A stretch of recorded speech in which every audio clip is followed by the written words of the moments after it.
Simak video ini dengan baik ya anak-anak. Yang pertama adalah silsilah Nabi Muhammad SAW. Silsilah nama lainnya adalah garis keturunan.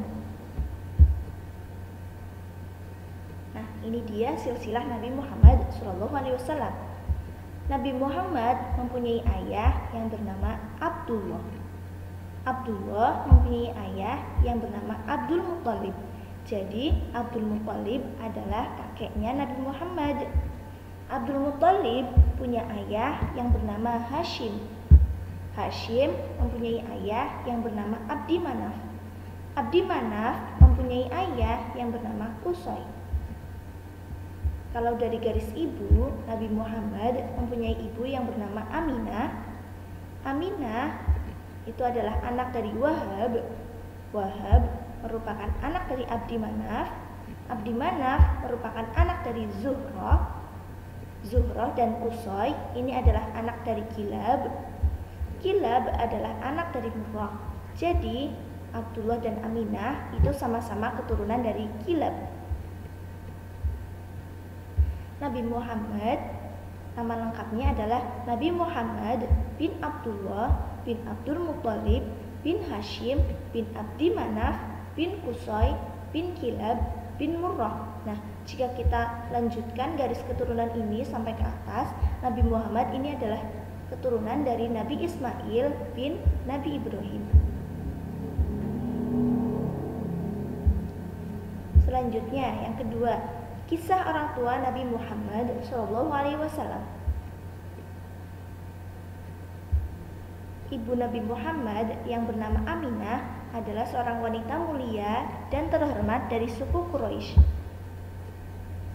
Abdullah, ayah Nabi Muhammad, ini wafat ketika Nabi Muhammad masih berada dalam kandungan ibunya, yaitu Aminah.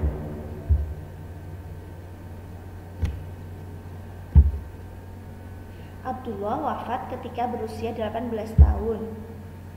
Ketika itu, Abdullah berdagang ke Syam. Nah, di perjalanan pulang, ternyata Abdullah sakit. Kemudian, Abdullah menetap di rumah saudaranya di Bani An-Najjar. Sampai kemudian beliau wafat dan dimakamkan di daerah Madinah. Materi yang ketiga, masa penyusuan Nabi Muhammad SAW.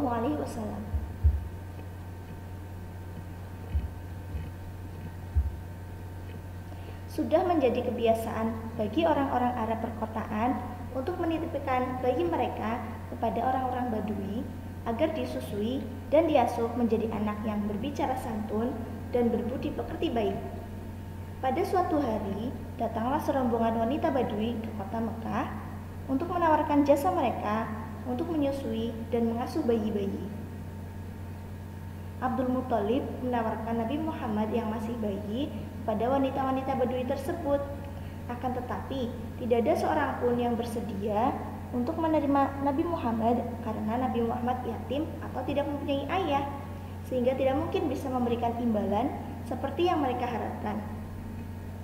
Ada seorang wanita Badui yang bernama Halimah As-Sa'diyah yang belum mendapatkan bayi untuk diasuh dan disusui, sehingga dia menerima bayi Nabi Muhammad tersebut. Selama mengasuh Nabi Muhammad, Halimah banyak sekali mendapatkan keberkahan. Di antaranya, air susunya menjadi lancar, unta tuanya tiba-tiba banyak menghasilkan susu, serta kebun-kebunnya menjadi subur, dan domba-dombanya menjadi gemuk dan banyak menghasilkan susu. Begitu seterusnya, kehidupan Halimah selalu diliputi banyak keberkahan selama Nabi Muhammad berada dalam asuhannya.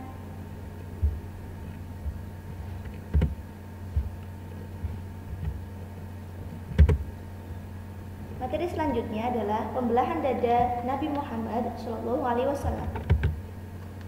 Nabi Muhammad SAW sering diajak oleh saudara sesusuannya untuk menggembala kambing di belakang rumah. Pada usia 4 tahun terjadi peristiwa pembelahan dada. Ketika itu beliau sedang berada di belakang rumah. Tiba-tiba datang malaikat Jibril menyamar sebagai seorang laki-laki yang berpakaian putih. Malaikat Jibril membelah dada serta mengeluarkan noda hitam dari hati Nabi Muhammad SAW. Kemudian mencucinya hingga bersih dan mengembalikannya seperti semula.